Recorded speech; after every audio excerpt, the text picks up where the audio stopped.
حضور صلی اللہ علیہ وسلم کا ارشاد ہے کہ میں اس وقت بھی نبی تھا جب حضرت آدم مٹی اور پانی کے درمیان میں تھے۔ میں ابراہیم علیہ السلام کی دعا، عیسیٰ علیہ السلام کی بشارت اور اپنی والدہ کا وہ خواب ہوں جو انہوں نے میری پیدائش کے وقت دیکھا، اور ان سے ایک ایسا نور ظاہر ہوا جس سے شام کے محلات روشن ہو گئے۔ السلام علیکم دوستو، آج کی اس ویڈیو میں آپ کے سامنے حضور صلی اللہ علیہ وسلم کی ولادت کے معجزات لے کر حاضر ہوئی ہوں۔ ویڈیو بہت ایمان افروز ہونے والا ہے اور دلچسپ ہے، لہٰذا ویڈیو کو آخر تک ضرور دیکھیے گا۔ سرور عالم سید محمد مصطفیٰ احمد مجتبیٰ صلی اللہ علیہ وسلم واقعہ فیل کے 50 یا 55 روز کے بعد بتاریخ 12 ربیع الاول پیر کے دن مطابق ماہ اپریل 75 عیسوی مکہ مکرمہ میں صبح صادق کے وقت حضرت ابو طالب کے مکان میں پیدا ہوئے۔ عثمان ابن ابی العاص رضی اللہ تعالی عنہ کی والدہ فاطمہ بنت عبداللہ فرماتی ہیں کہ میں نبی کریم صلی اللہ علیہ وسلم کی ولادت کے وقت حضرت آمنہ کے پاس موجود تھی، تو اس وقت یہ دیکھا کہ تمام گھر نور سے بھر گیا اور دیکھا کہ آسمان کے ستارے جھکے آتے ہیں، یہاں تک کہ مجھ کو یہ گمان ہوا کہ یہ ستارے مجھ پر آ گریں گے۔ ارباز بن ساریہ سے مروی ہے کہ رسول اللہ صلی اللہ علیہ وسلم کی والدہ ماجدہ نے ولادت بسعادت کے وقت ایک نور دیکھا جس سے شام کے محل روشن ہو گئے، اور ایک روایت میں ہے کہ بصرہ کے محل روشن ہو گئے۔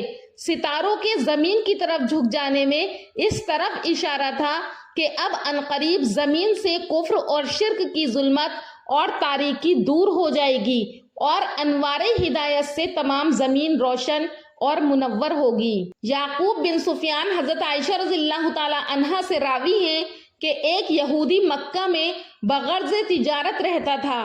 جس شب میں آپ صلی اللہ علیہ وسلم پیدا ہوئے تو مجلس میں قریش سے یہ دریافت کیا کہ اس رات میں کوئی لڑکا پیدا ہوا ہے۔ قریش نے کہا کہ ہم کو معلوم نہیں۔ یہودی نے کہا کہ اچھا ذرا تحقیق تو کر کے آؤ۔ آج کی شب یعنی آج کی رات میں اس امت کا نبی پیدا ہوا ہے۔ اس کے دونوں شانوں کے درمیان ایک علامت یعنی مہر نبوت ہے۔ لوگ فوراً اس مجلس سے اٹھے اور اس کی تحقیق کی۔ معلوم ہوا کہ عبداللہ بن عبد المطلب کے یہاں لڑکا پیدا ہوا ہے۔ یہودی نے کہا کہ مجھ کو بھی چل کر دکھلاؤ۔ یہودی نے جب دونوں شانوں کے درمیان کی علامت مہر نبوت کو دیکھا تو بے ہوش ہو کر گر پڑا۔ جب ہوش آیا تو یہ کہا کہ نبوت بنی اسرائیل سے چلی گئی۔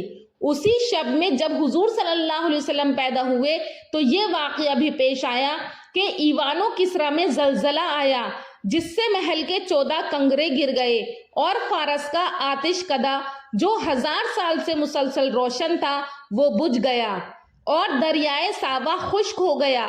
جب صبح ہوئی تو کسرا نہایت پریشان تھا، شاہانہ وقار اس کے اظہار سے مانع ہو رہا تھا۔ بالآخر تمام وزیروں کو اپنے یہاں جمع کر کے دربار منعقد کیا۔ دربار میں یہ خبر پہنچی کہ فارس کا آتش کدہ بجھ گیا ہے۔ کسرا کی پریشانی میں اور اضافہ ہو گیا۔ ادھر سے موبزان نے کھڑے ہو کر کہا، اس رات میں نے بھی ایک خواب دیکھا ہے کہ سخت اونٹ عربی گھوڑوں کو کھینچے لیے جا رہے ہیں اور دریائے دجلہ سے پار ہو کر تمام ممالک میں پھیل گئے ہیں۔ کسرا نے موبزان سے پوچھا کہ اس خواب کی کیا تعبیر ہے؟ موبزان نے کہا کہ شاید عرب کی طرف سے کوئی عظیم الشان حادثہ پیش آئے گا۔ تو کسرا کے خواب کی علماء کی طرف سے یہ تعبیر بھی دی گئی۔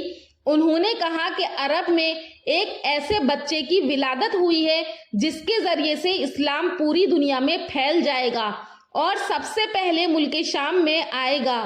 شام شام نہیں رہے گا اور ساری سلطنتیں برباد ہو جائیں گی، صرف اسلام ہی کی حکومت رہے گی۔